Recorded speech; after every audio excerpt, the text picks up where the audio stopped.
Suspense. And the producer of radio's outstanding theater of thrills, the master of mystery and adventure, William N. Robeson.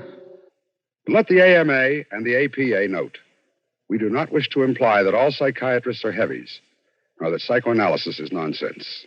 Without psychotherapy, a lot of us would be dead, or worse, so sick that death itself would be a welcome surcease. So listen to Headshrinker, starring Miss Nina Foch and Mr. Helmut Dantine, which begins in just a moment. Come on and go, go, go in a Plymouth, a go-kart through and through. You really go, go, go for a Plymouth, and Plymouth will really go for you. 15 minutes behind the wheel. That's all it takes to convince you that the 59 Plymouth's really got it. Got the newest of new design, new sport car handling ease, new Fury performance, new get up and go. Just tell your Plymouth dealer you want to sample the go. Then you turn the key and Plymouth's new Golden Commando V8 leaps into life. Now you just push a button and go on your way to the most fun-filled 15 minutes of your driving life. See your Plymouth dealer. Take your fun drive in the 59 Plymouth real soon. You really go, go, go for a Plymouth, and Plymouth will really go for you. And now, Headshrinker, starring Miss Nina Foch and Mr. Helmut Dantine. A tale well calculated to keep you in suspense.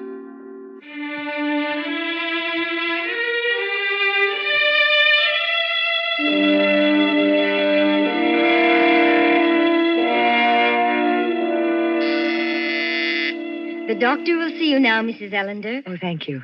I'm his last appointment. As usual, Mrs. Ellender. I'll be leaving shortly myself.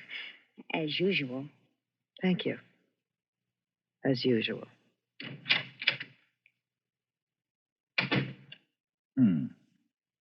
Well, how are you this afternoon?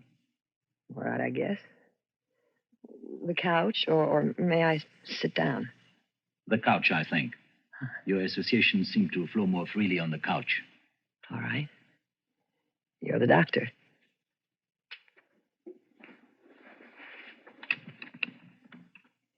I said you're the doctor. I heard you. Well, that's supposed to be funny. Is it? Well, you laughed the first time I said it. The first day I came here. I laughed to put you at your ease. I had heard it before. You've heard everything before, haven't you, Doctor? Does it seem that way to you? Everything but this. What? I'm going to kill you. When? Before this hour is over. Why? Well, look at your notes, Doctor. You've taken any notes while you've been scratching away behind me all these months? I don't know, maybe you've just been doodling. Maybe you're drawing pictures. Yeah, that's probably it. Dirty pictures. That must be quite a file you have on me. Ruth Ellender, manic depressive, compulsive, obsessoid, check and double check neurotic. How long have I been turning myself inside out for you?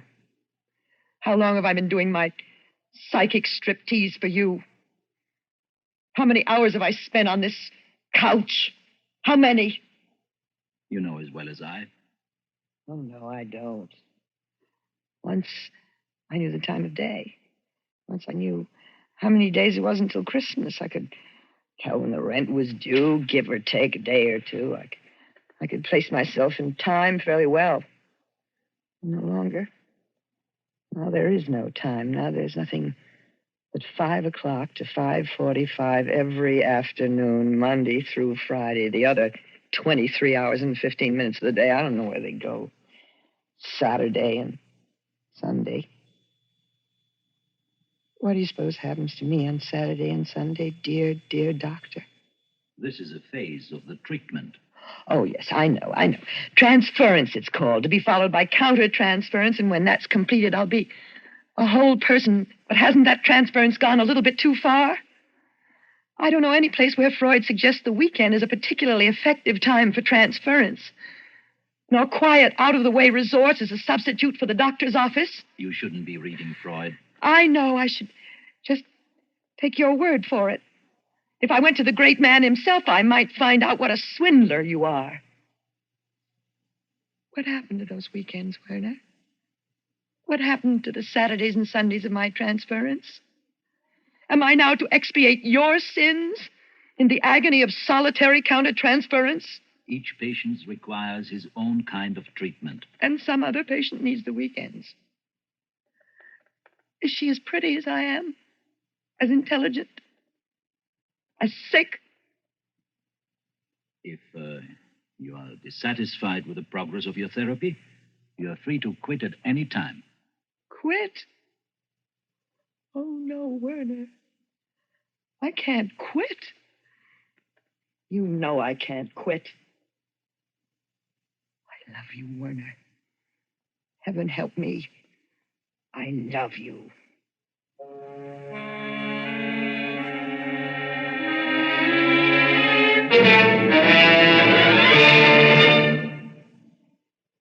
In a moment, we continue with the second act of Suspense. What bothers you most about a cold? For me, it's the choked up, congested feeling. In fact, science now says to clear away most cold miseries, clear away congestion. Sinus congestion that causes headaches, nasal congestion that shuts off breathing, throat phlegm with its choking discomfort, bronchial irritation that starts coughing.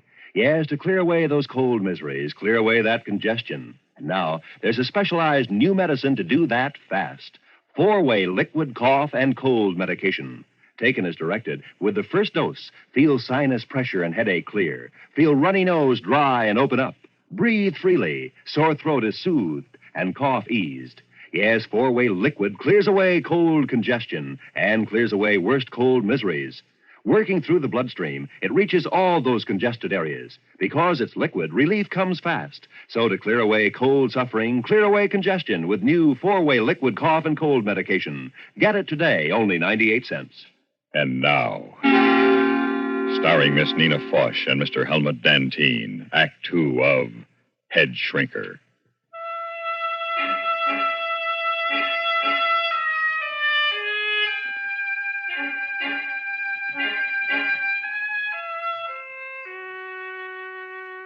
Love.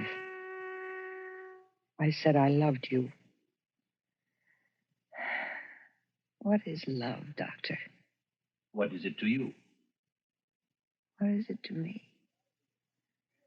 What is it to me? Always you answer a question with a question. There was a Greek who did that once. Socrates? That's right. You're a lot like him, Doctor, and you know what happened to him. And why? Aren't you projecting? Projecting? I gave up little boys when I stopped being a little girl. You were speaking of love. I was a little girl once. Seems strange, but I was.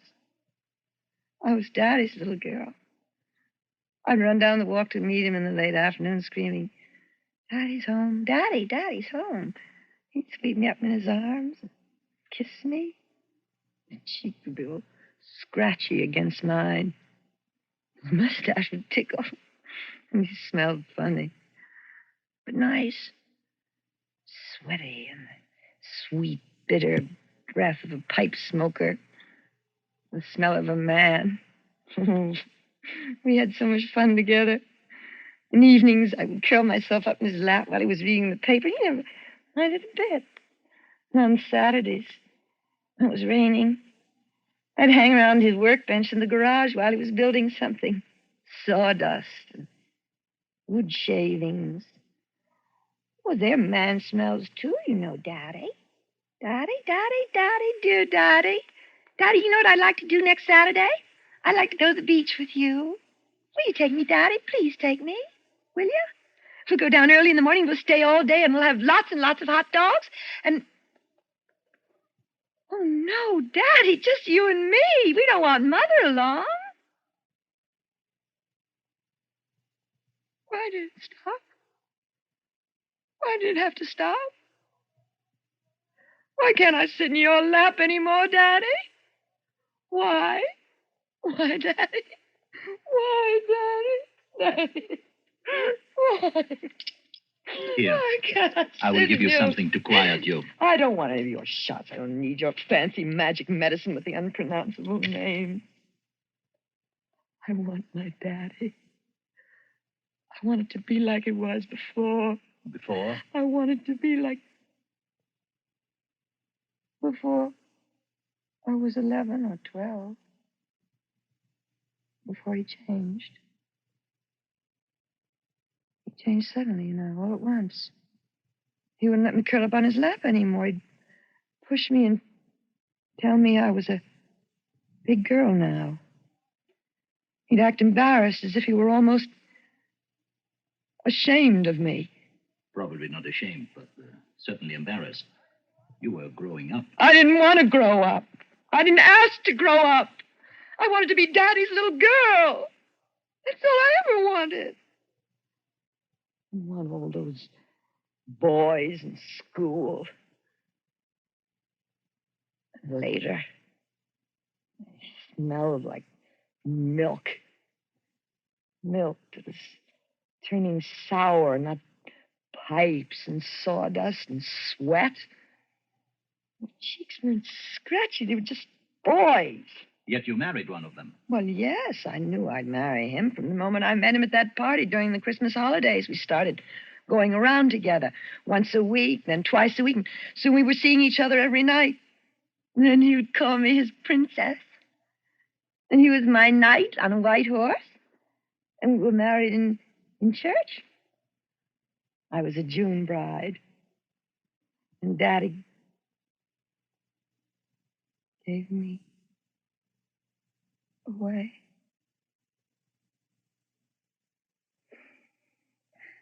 And then I was Mrs. George Ellender. I wasn't a princess anymore, and George wasn't a knight on a white horse. It wasn't like the fairy stories where they lived happily ever after. Those stories don't tell about the sinks full of dirty dishes. They make no mention of the sleep smell of the dawn embrace or the painful tedium of getting to know someone after you're married to him. But we made it all right. We got through that first year. We played house. I called him Daddy, and he called me Mommy. He thought it was fun. Well, it was fun. But you changed all that. You awakened me. You taught me reality. You opened my eyes, you and your psychoanalysis. Why couldn't you have left me alone? Why didn't you let this sleeping bitch lie? Who do you think you are, God? No, but perhaps you think I am. Oh, no, not God. The devil, maybe, but not God. Anthropomorphism. The last refuge of the ignorant and the immature. Oh, come off those big words. They don't impress me anymore. Save them for your next victim. Victim? Yes, victim. Lawyers have clients. Storekeepers have customers. Doctors have patients, but you have victims. Why me, though? Why'd you pick on me? There were other women at that party where we met. Lots of them. Nice, juicy, neurotic ones. Why me? You sought me out. Oh, come now. Who lit the cigarettes? Who brought the drinks? Who danced attendance and who told me I was more disturbed than I realized? The fantasies of rationalization. The distinguished psychiatrist, the great healer, concerned with poor little me. The beard, like a messiah. The gentle voice, with just enough of Vienna in it. The compassionate eyes. I arrived at that party in the best of health. I left it a very sick woman who could be made well only by you. You convinced me that I was leading a meaningless life, that I was unhappy and maladjusted and immature. You assured me that I would only realize my fullest potential through psychoanalysis. You practically begged me. No. You seduced me into becoming your patient. You came here of your own free will. Oh, no, I came here of your will and against my husband's. It's only natural for a husband at first. At first? George didn't have a chance. You saw to that. You tore him down piece by piece until there was nothing left of him or our marriage. Your decision to divorce your husband was arrived at by you after you realized the real reasons why you married him. Oh, nuts. I've been on this couch too long for that kind of double talk, Werner. You guided my free association every inch of the way. You led me, oh, so deftly to the water. And then you let me think it was my idea to drink. That first night, when you took me to dinner, I didn't know then, how could I, that no ethical analyst would have suggested such a thing. I thought it was part of the therapy. Oh, I was so easy for you, wasn't I, Werner? It must have been very little fun for you, really, no struggle. Poor Werner, I took away your sense of conquest, didn't I? But I gave you everything else. Everything. Willingly. I loved you, Werner. You were a god. My god. Your pipe, your beard. You were... Daddy? What a contemptible thing to say. What an evil, dirty man you are. You see why it has become impossible for you to continue as my patient? Yes. I told you when I became your lover that I could no longer be your doctor. And you were right. And so that's the last time I will ever lie on that couch. From this moment on, I shall no longer be your patient, and you will no longer be my doctor. A very mature decision. Yes, because now I'm going to kill you.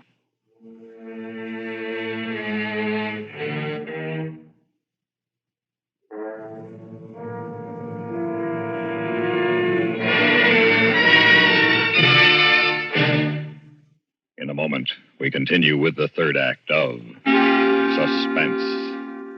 Once upon a time, the man with the fastest horse was the best newsman. Those were the days when everything traveled slowly, and just getting the news through it all was an accomplishment. The fabulous progress in radio communications has changed all that. Today, we can hear what's happening anywhere within moments of the event itself. And with this change has come a new criterion for good news reporting. Swift communications aren't enough. How good is the man at the mic? What can he tell us of why the event took place? The meaning of the event in our own lives, its meaning elsewhere in the world. Those are the questions we want answered now. And those are the questions distinguished CBS newsmen are eminently qualified to answer. CBS newsmen are more than widely traveled news reporters. They are men with thoughtful, probing minds that are put at your service. Every news service has fast horses these days, but only CBS News has men like these reporting to you regularly, bringing you more than the facts, helping you to understanding. And now, starring Miss Nina Foch and Mr. Helmut Dantine, Act 3 of Headshrinker.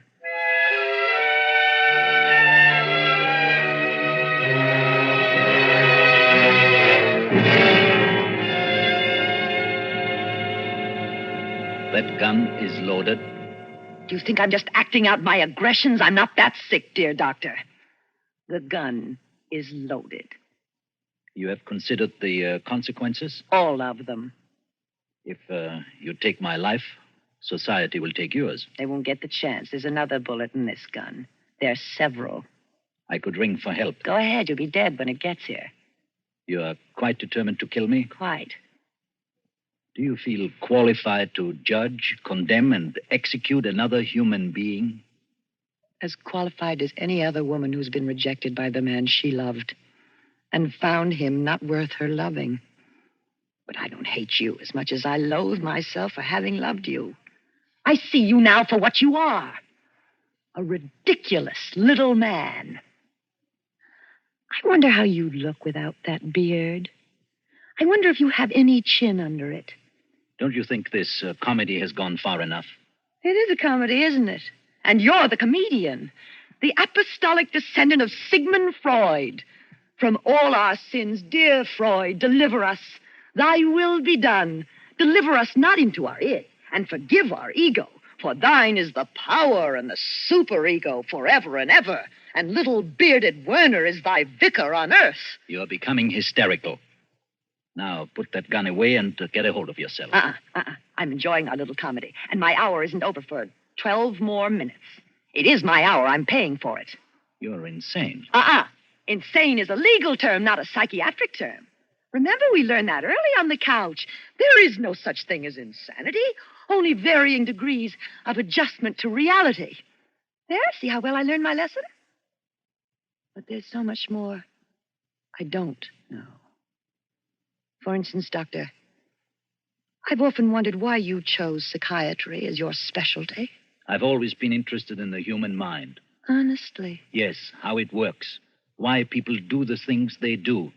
Our number one problem in this country is mental health. Yes, I know. And you're dedicated to combat this scourge at $20 an hour. That is not an exact... It's quite a racket.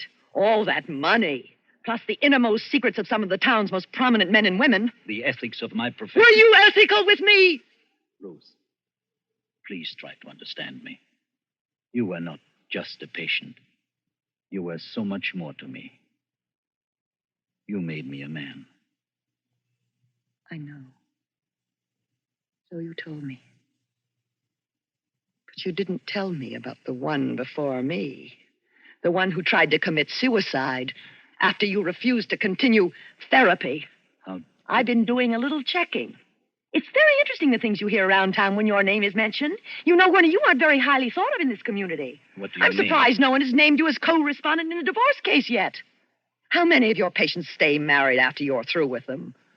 What is it you have against marriage, Werner? I can't be responsible for what a person does once he learns the truth about himself. Of course you can't. A surgeon can be held responsible if he leaves a pair of pliers inside a patient after an operation. An obstetrician could be held responsible for a bungled delivery. But you can't be sued for a ruined life. It's a great out you have. The patient did it himself. Name me one patient you've made happy. Psychoanalysis does not guarantee happiness. Now you tell me. It seeks to help the individual to adjust to reality. There is no such thing as happiness. That's not what you said once. There is only the absence of angst. Translation, please. Angst, anxiety, fear. A person can function normally only when he has rid himself of fear. What are you afraid of, Werner? Me? Why, nothing. Then why do you hide behind that beard? Why, Aren't you afraid to look like other men, lest people realize that's all you are? Just another man. No, of course not. Why do you use your analyst couch as a lonely hearts club? Can't you meet women any other way? Are you afraid to compete with other men in the world of women? Ruth, don't say things like that. Why? Because they're true? Are you afraid of the truth, Werner? Of reality? Ruth, you said you loved me once. So I did. And you said you loved me. And I believed you. But now I know you didn't love me. You hated me. You hate all women. And you hate the happiness they can bring to a man. So you try to destroy love wherever you find it. You aren't an evil man, Werner. You're a sick man. I know I am. But what can I do? I sit here all day long, listening to the deepest problems of others, but who can I turn to with my problems? Forgive the bad joke, Werner, but what you need is to be psychoanalyzed. I was, you know that. Then you need a refresher course. No, Ruth. I need you. Me? Yes. Oh. You. You know all about me. You understand me. I need your help, Ruth. Help me, Ruth. No, Please. No, Werner, no. You must help me, Ruth. Please help me. You seem to forget that I came here to kill you. But you didn't really mean it. You were acting out your aggressions, true, but you wouldn't go that far. Oh, yes, I would. No, not when I need you so desperately. You're really afraid, aren't you? Yes. Yes, terrified. But not of dying. Of living? Yes, without you. I know now I can't go on living without you. Then the biggest help I could be to you would be to kill you. But I couldn't do that now. It would be ungrateful of me. Ungrateful? Yes. You see, Doctor, you've cured me. Of what? Of you. But I need you. That, my dear Werner, is your problem. Well, I see my hour is nearly up.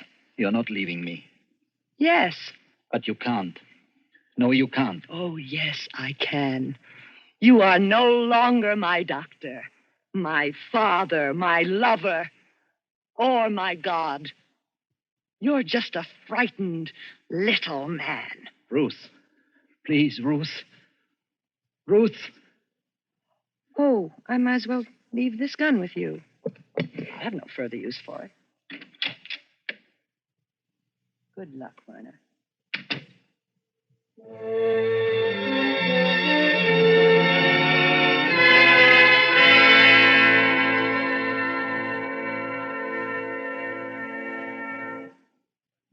Suspense, in which Miss Nina Foch and Mr. Helmut Dantine starred in Headshrinker, written, produced, and directed by William N. Robeson. The nurse was played by Florence Hawksworth. In just a moment, a word about next week's story of suspense. Of all leading filter cigarettes, Kent filters best. Kent filters best. It makes good sense when you smoke Kent. Kent filters best. Of all of the brands of cigarettes, Kent tastes the best. Kent tastes the best. A richer taste than all the rest. Kent filters best.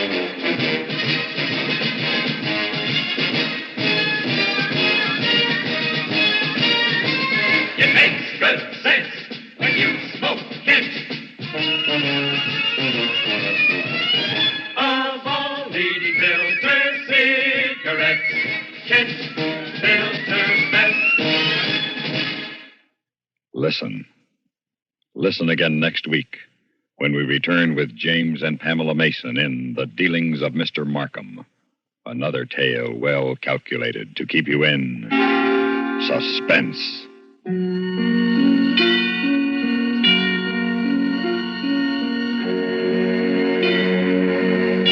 This is the CBS Radio Network.